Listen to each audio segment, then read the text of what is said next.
Hello दोस्तों, नमस्कार। मैं हूं अमित पाल और आज आप इस चैनल पे आपका स्वागत है।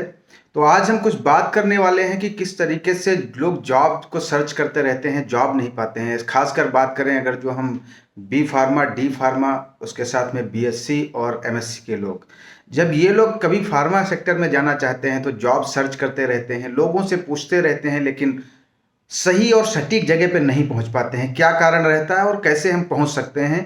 तो स्वागत है आपका।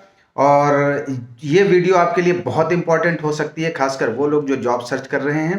तो वीडियो को पूरा देखें और इसको लाइक और सब्सक्राइब करना ना भूलें, ताकि आगे जो बनने वाले वीडियो हैं वो आपके लिए बहुत हेल्पफुल होने वाले हैं। मैं आगे ये भी बताने वाला हूं कि किस तरीके से आप जॉब में इंटरव्यू की तैयारी करेंगे, किस पोस्ट के लिए क्या क्या क्वेश्चन आते हैं उनकी तैयारी करना है। तो चलो शुरू करते हैं कि किस तरीके से आप जॉब को सर्च कर सकते हैं। तो सबसे पहले मैं बताऊं, जब आप पढ़ रहे होते हैं तो आपके कॉलेज में एक नंबर वन एक उस पर ध्यान देना है कि आपके यहाँ पे एक ट्रेनिंग एंड सेल्स डिपार्टमेंट होता है, जिसमें प्लेसमेंट करते हैं, जिसको टीपीओ बोलते हैं। जो वहाँ का ऑफिसर होता है टीपीओ बोलते हैं। वो लोग कनेक्टेड रहते हैं बहुत सारी कंपनियों के साथ में। हालांकि पीसीआई कहता है कि फार्मेसी का जो कॉलेज है उसमें टीपीओ का होना बहुत ज़रूरी है।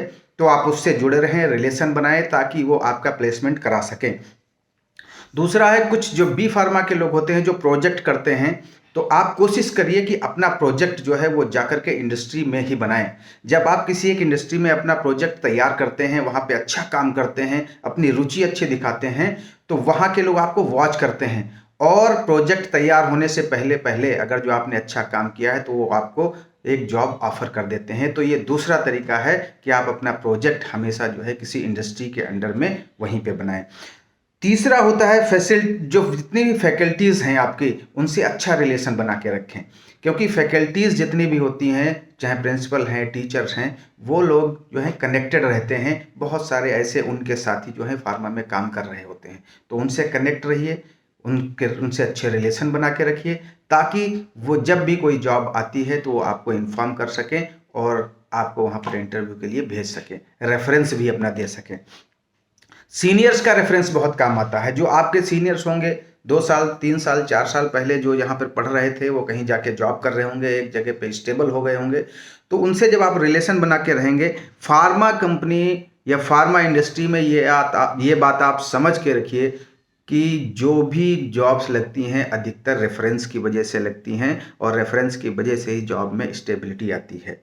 चौथा है, आप कुछ वेबसाइट में आपको बताता हूँ जिनमें आपको बहुत सारे रेफरेंस मिलेंगे, जैसे जीपेट इंडिया है, फार्मा ट्यूटर है। वैसे तो बहुत सारी हैं, लेकिन मेनली ये दो ऐसी हैं जो आपको फार्मा इंडस्ट्री में जॉब जहाँ भी ओपनिंग हो रही है वो आपको बताते रहते हैं टाइम टाइम पे। तो वेबसाइट पे ध्यान रखें, और वेबसाइट पे जाके आपको जस्ट रजिस्टर करना है, अपनी ईमेल डालनी है। उस ईमेल पे आपको बराबर ये लोग मेल करते रहते हैं जब कोई भी ओपनिंग होती है। फिर कुछ जॉब एजेंसीज होती हैं जो जिनका काम ही कंसल्टेंसी का होता है। आपको जस्ट उन वहाँ रजिस्टर करना है, और रजिस्टर करने के बाद में जो भी आप अपना कॉन्टैक्ट नंबर या आप ईमेल आईडी देते हैं, ये लोग उस पर आपको तुरंत कोई भी अगर जो ओपनिंग हो रही है कहीं पे तो वो भेजते रहते हैं। और रिक्वायरमेंट की जो ये एजेंसीज हैं, ये बहुत अच्छा काम करती हैं। आपको कहीं जाने की ज़रूरत नहीं पड़ेगी, ये आपको तुरंत बताते रहेंगे कहाँ पे जॉब ओपनिंग हो रही है और कहाँ पे आप जा सकते हैं। और जो लास्ट में बताने वाला हूँ वो बहुत इम्पॉर्टेंट है। वो है, आप अपने आप से जा कर के फील्ड में जाएं और वहाँ आप सर्च करें। उसमें जैसे इंडस्ट्रियल एरिया में जा सकते हैं। इंडस्ट्रियल एरिया ऐसे होते हैं कि हमारे बहुत बड़ा देश है, उसमें बहुत ऐसे क्षेत्र हैं जहाँ पे स्पेसिफिक इंडस्ट्रियल एरिया ही हैं जिसमें फार्मा की इंडस्ट्रीज लगी हुई हैं। कुछ नाम मैं बता दे रहा हूँ कि कुछ एरिया में होते हैं। जैसे आप गुजरात में जाएंगे, सबसे ज़्यादा गुजरात में ही है। गुजरात में आप जैसे भड़ूस जाएं, दमन जाएं, अहमदाबाद है, अंकलेश्वर है, बड़ौदा है, ये ऐसी जगह हैं, वहाँ पर जा सकते हैं। सिक्किम है, हिमाचल है, हिमाचल में बद्दी बहुत फेमस जगह है, वहाँ पे हैं। महाराष्ट्र है, औरंगाबाद है, बॉम्बे है, नागपुर है। मध्य प्रदेश में भीखमपुर है, इंदौर है, भोपाल है। उत्तराखंड में रुद्रपुर, हरिद्वार, काशी, ये ऐसी जगह हैं जहाँ पर विकास नगर है। ऐसी जगह पे बहुत सारी इंडस्ट्रीज जो हैं वो लगी हुई हैं।